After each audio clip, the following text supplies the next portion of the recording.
President Biden, they're reiterating the alliance, between the U.S. and Japan, of course, as he welcomes the Japanese Prime Minister. With that said, we want to bring in Selena Wang. She joins me again now. So we heard the president speaking there, just reaffirming that alliance. Talk to me a little bit about his message.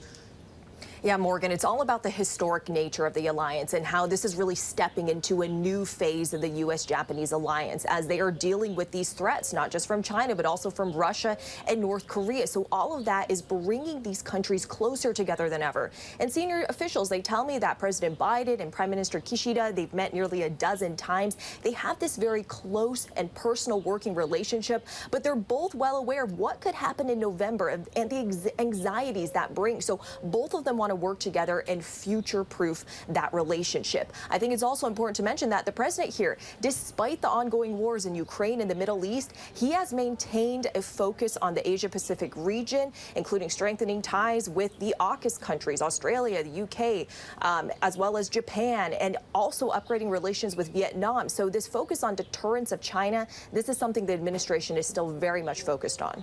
And it also seems that, we're seeing Japan take shape, from a regional player to also on the global stage. There's a lot of pomp and circumstance concerning this dinner, concerning this visit as well.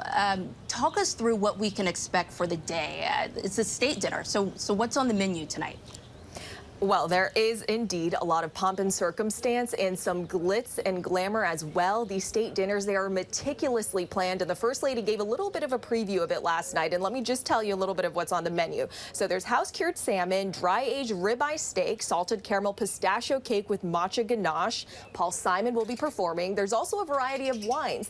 And very interesting that Kishida, the Prime Minister, he's known to be a very enthusiastic drinker.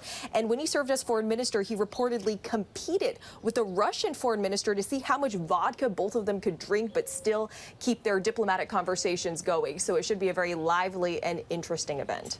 Did you just say vodka? I did. They had a drinking competition, reportedly. Interesting. That's the tea on what goes down there. Senior White House correspondent Selena Wang for us on that historic visit, of course.